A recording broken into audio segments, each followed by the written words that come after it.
આજે જાબતિયા ગામે સમગ્ર ઠાકોર સમાજના વરિષ્ઠ આગેવાનો આદરણીય ચંદનજી, અમૃતજી, નંદાજી, આપણા રાયકનજી, આ બધા વરિષ્ઠ આગેવાનો ભેગા થયા છે ત્યારે એમને સમાજની ચિંતા કરીને પોતાનો અમૂલ્ય ટાઈમ કાઢીને જેને પણ બંધારણ કર્યું હતું એ બંધારણનો ભંગ કરીને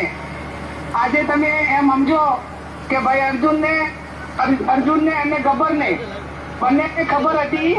કે સમગ્ર 3 જિલ્લાના ઠાકોર સમાજે સાથે મળીને આ બંધારણ બનાવ્યું છે અને એ દિવસે જાહેરમાં એવું કહેવામાં આવ્યું હતું કે આ મુદ્દાઓનો કોઈ પણ ભંગ કરશે તો એને નાથમારો કરવામાં આવશે, એની સાથે સામાજિક કોઈ વ્યવહાર કરવામાં નહીં આવે અને જ્યાં સુધી માફી નહીં માગે ત્યાં સુધી જે ગામની કમિટી હોય જાબડિયાની એ જે કહે એ પ્રમાણે કરવાનું રહેશે. ત્યારે મારે અર્જુનને અને ગબ્બરને અને જાબડિયા ગામને કહેવું છે કે આ સારું બંધારણ બનાવ્યું હતું અને બીજા સમાજે જેને પણ બાકીના 5 સમાજે બંધારણ બનાવ્યું એમાં ડીજેનો ઉપયોગ કોઈ પણ પ્રસંગોમાં ન કરવો એ ઠાકોર સમાજે તો રાખ્યું પણ તમામ સમાજોએ આપણા સમાજનું અનુકરણ કર્યું અને આપણા સમાજનું જે બંધારણ બનાવ્યું છે સારું બનાવ્યું છે એટલા માટે બીજા સમાજે પણ એ પ્રમાણે બંધારણ બનાવ્યું. તો આજે એ ઠાકોર સમાજને એકને નુકસાન નથી કર્યું, બાકીના 5 સમાજો કે 6 સમાજો જેને પણ બંધારણ કર્યું હતું એમનું પણ ક્યાંક ને ક્યાંક મનોબળ ઢીલું પાડવા માટેનો પ્રયત્ન આ જાબડિયા ગામમાંથી થયો છે, એમને કર્યો છે. એ સમાજનો દ્રોહ કર્યો છે.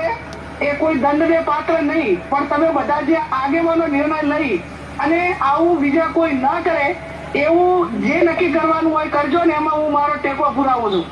હું જાબડિયા ગામને પણ વિનંતી કરું છું કે આ તમારા ગામનો પ્રશ્ન છે. આજે 3 જિલ્લામાં અને ઠાકોર સમાજ એ સમાજની ઉપર કોઈ નથી, કોઈ વ્યક્તિ ચાહે કલાકાર હોય, કોઈ નેતા હોય,